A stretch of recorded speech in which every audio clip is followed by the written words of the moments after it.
Hey, I'm Joshua and this is Oyoff Games, and today we're talking about my work-in-progress game Touchy Touch, as well as some of the pitfalls, hurdles, and concepts required to make a game for a new developer. So let's get right to it.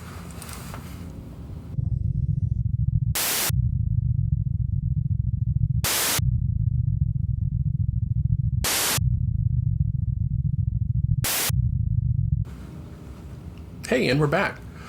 So, truth be told, I don't know, I've been having difficulty making this particular video. Not because it's dramatic or there's anything wrong. I've been in the middle of trying to optimize and clean up code for Touchy Touch, the game that we're going to be talking about today. And I found myself continuously putting this video off until I had that entire process completed. But somewhere along the way I realized that it kind of defeats the purpose of having a vlog like this, right? I want to be candid with you guys. Clearly I'm a new channel. I'm a new developer. And I really want this vlog to be about the realities of that and that sort of situation that I'm in. You know, I want you guys to see it, and I want to talk about it. So before we get too deep into that, I want to show you what Touchy Touch looks like now. You know, just a couple videos ago, I didn't even have a backdrop yet. I just figured, hey, I need to start making vlogs regardless of what it looks like, just hold myself accountable. But in one of those, I showed you a little bit of what that looked like in its original sort of prototype version, where it was really just like dots and circles and very bland. And I've done some zhuzhing since then. I've added quite a bit to it, so let's go to it. All right, and I'm going to show you what I got. So let's take a look. Okay, so let's take a look here. Now, first of all, I'm shooting a video of an iPad because the tactile experience of the game is very important, right? How your hands move and touch the screen and interact with one another is a big piece of the puzzle here. So this is basically just a quick tutorial, but I'm really trying to write the levels in a tutorial style way. I take a lot of inspiration from the old Nintendo games that don't have a tutorial. They don't tell you how to play, they show you how to play. And that's one thing that I think is super important in this kind of game. If I have to read instructions, that really pulls me out of the experience. So any instruction that I do put into the game, I try to put it in under context of the narrative, the meta-narrative underneath. So that way it keeps you in the experience and not feel like you're being taught something. So here's the first new mechanic I've created, which is basically an on-off button for the exits or the targets or goals or whatever you want to call them. So you hold down the white and that turns on the goal, basically. And then it also works with multiple colors, which I probably should have, yeah, there we go, see? So both of the goals. So basically what I'm trying to do is manipulate the user's hands with my different buttons and things that they have to touch. While I'm creating levels, I'm really thinking about how your hands will have to cross over one another, how your fingers will have to turn. So things that initially look simple, like this looked simple with the blue and the red, but then here's the green. The purpose of this is actually to teach you, if you hadn't done it yet, that you can move a color to the goal to unlock the next color and then let go and come back to it again. You don't have to sort of do everything in one fell swoop. It will return to position, but but you don't have to hold. You can make changes to what you're trying to do without any negative consequence, right? I think that's important for a game like this. Now, notice my dialogue here. I'm really playing with the idea of some sort of alien testing in the form of a game. So, I don't know. I think it's successful. I think it's funny. We'll see what other people think. So, that really brings us to what I was talking about at the beginning of this video, which is that as a new developer, I'm basically always experimenting. I don't mean like, oh, always be experimenting, like a platitude. I mean, everything I do is an experiment in how to accomplish a task. So, as most developers will tell you, there's like there's a million ways to skin a cat. Gross saying, by the way, but anyway, not the easy way or the quick way to make something work isn't always the long-term best way to handle your code. So as I've become better in the platform I'm using, which is GDevelop, I'm learning better ways to code things. And in that process, what happens is you end up reaching a point where you notice that something is becoming unwieldy or difficult, and you have to make a decision. And that decision is usually, do I spend a bunch of time making this easier for future me, or is my time better spent not always trying to reinvent that same wheel? And in my experience so far, it's almost always worth going back and taking the time to improve your processes. I've seen developers talk about making tools, creating tools, and I'm starting to understand what they mean when they say that. Let me show you. Let me pull up something I saved here. Here is my old code for a level right here. So code, right? It's GDevelop, so it's not really code. It's like, if you've seen GDevelop, you understand, but it's essentially code. But now here's my code after some of the work that I'm doing. That's it. Just that right there. That's a level. But to do that took days. I'm still not done, actually. I've been working on it for a better part of the last week, which is, again, why this video feels like it should have come out sooner. When I made my first video, by the way, I said I'd be putting out content once a week, and realistically, as a new developer, I don't think I can achieve that. A week and a half to 2 weeks is really much more reasonable. Also, I haven't done YouTube stuff in quite a while. I had an old YouTube channel. You're not going to find it. Well, you might find it. It was not about development. But so this isn't completely new to me, but that was years ago. And so between having to do what I'm doing now and try to make games, once a week of this is too much. So realistic expectations is every 2 weeks probably. I'll always post, around the same time of the day, because I'm not an idiot. I know better than to post randomly, but I don't have a schedule yet. I think eventually I'll have a schedule for you guys, but for now, just stay subscribed, and I'll keep putting things out. But anyway, so it was getting difficult to make new levels because I've added mechanics. I've added that a spark is what I call it. You have to touch the spark to turn on the goal. I showed you that in the video. I've also added moving targets. You know what? Actually, I've got let me show you that as well. Here's what that looks like. Just a very simple version of that. We can see it. You hit the first target and then it moves, and then if you don't move to the second one, the target moves back.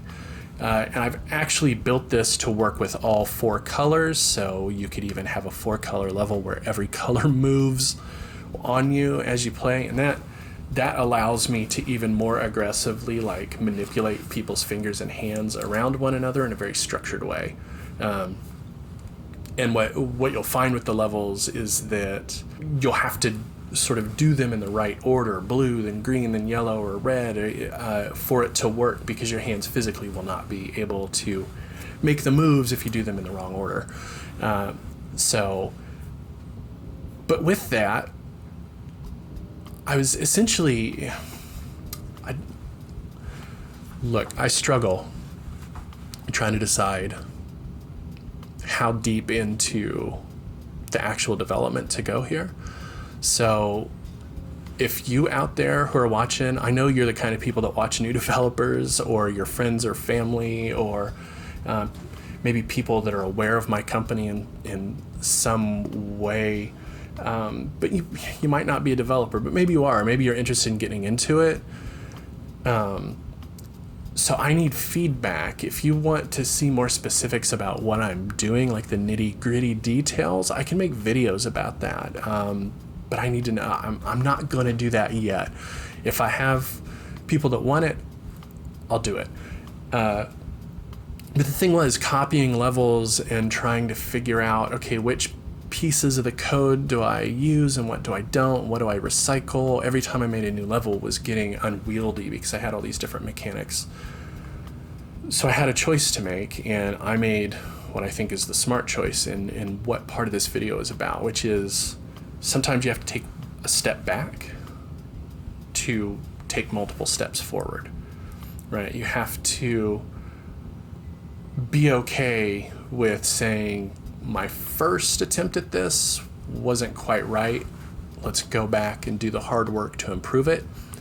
And you know what? Also, there's feature drift. What you set out to do in the beginning might slowly change over time, and what you thought you needed in your code might over time not be that useful, not be needed, and you might need other things. So in GDevelop, there's something called external events, where you can put some of your code into basically a packet, an envelope, right? Put it in this envelope, you set it to the side, and then you can let any level you want point to that envelope and say, use that envelope, or use this envelope, or use the envelope with the spark, use the envelope with 4 colors, use the envelope where they move.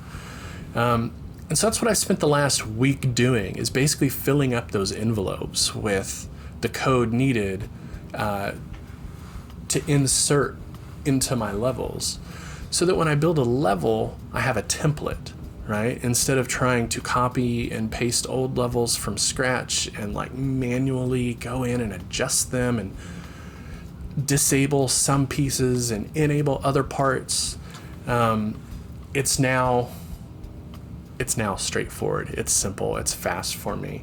Well, I say that I still got a couple more envelopes to fill with code, so that it's complete. But once it's done, I'll be able to just make levels. I can just tell it, use this piece, and use this piece for this level. And then the levels themselves are basically a template.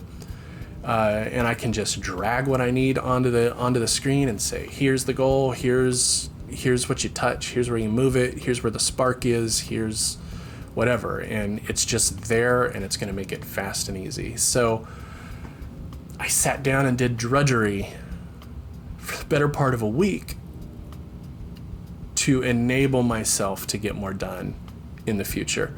And it's becoming really clear to me that this is a super important skill in development, is to be willing to back up, redo, readjust to make it better. But the other piece of that is in doing that, I had less content for y'all, or at least it felt like I had less content, because I really wanted to show you that stuff completed before I made this. But like I alluded to at the beginning, that's not how this is supposed to work, or at least it's not how I envisioned it. But I wanted you guys to see all of it, the whole process, every piece that goes into this, or at least the reality that goes into it. Again, I don't know how much coding to show y'all, or how much of the under the hood stuff you're interested in, but I want to bring you along with the concepts and what it's really like, and what you really need to think about and do. And to do that, I have to show you the hard parts, or the uncomfortable bits. And one of the uncomfortable bits is sometimes when I'm doing this stuff, I find out that there's something that's going to take a lot longer than I expected. And this was one of those things. I thought that I could cut, chop, and make this adjustment really quickly, but in reality, it took a while. And the truth is, it didn't take that long. It's because I'm shooting this that it makes it seem longer, right? Because this takes time as well. It's not a complaint. I love doing this, but it just that helps explain, maybe. I don't know. I hope you understand my point. So really, with this game, once I have that done, I'm a good deal of the way to publishing. At that point, it's really just a matter of making more levels, which I have loads and loads of ideas for levels in my head already, and some of them I've put down, but that's so much easier to do once I have this framework built. So that's what I'm working on. I will have audio to do. You haven't heard any of the audio yet, really, but there's lots of hum and atmosphere, and I'm doing a soundtrack for it of my own making. Everything has audio cues for tactile, the tactile sensation of it. You touch something, it makes a sound. You let go of something, it makes a sound. You move something, it makes a sound. That is tedious but important. So that is still to be done. I need to build in a save structure still, which is a whole nother ball of wax that I haven't dealt with yet. But I do feel like I'll be able to handle it. I've looked into how it works. It makes sense to me for the most part. It's just basic JSON files, which is something I had to deal with in IT. That sounds scary. It's really not. It just makes a text file and puts data in a text file that it can then read when it needs to sort of get started back up where it left off, more or less. It's not that hard, but it is something I'm going to have to figure out. And then I got to figure out how to publish the thing to the appropriate platforms.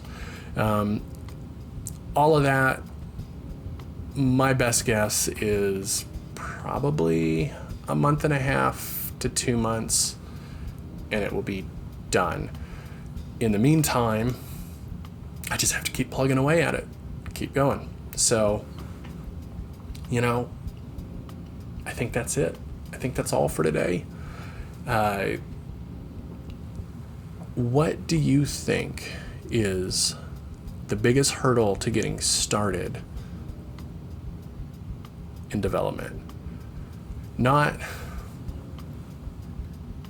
put this a different way, because it's not really the question I want to ask you. What is your biggest hurdle in getting started in the thing you want to do? Because you know what? It's not just about development. Life has hurdles, right? And they're all usually pretty much the same. We all struggle with the same hurdles, issues, problems, doubts, fears. It doesn't matter if you're developing games, if you are a plumber, if you want to make paintings, paint paintings. Do you make paintings? I make paintings. I feel like I've made a painting before. If you want to write music, if you want to play an instrument, if you want to become a teacher, there's hurdles, and they're usually the same. There's the need to get started. There's learning where to go, what to do. But for you, what are those hurdles that are difficult at the start, or did you have at the start of something you overcame them, and how did you overcome them? So let me know. Let me know what you think. Let me know which ones you think are applicable to everybody, and let's talk about them down there, below the doobly-doo, down there. So anyway, my next video, 1 to 2 weeks out, we'll look at Go Legacy a little bit. We'll talk about my progress on Go Legacy as well as Touchy Touch, and we'll just check in, and we'll see how everybody's doing, how it looks. So bye for now. Thanks for watching.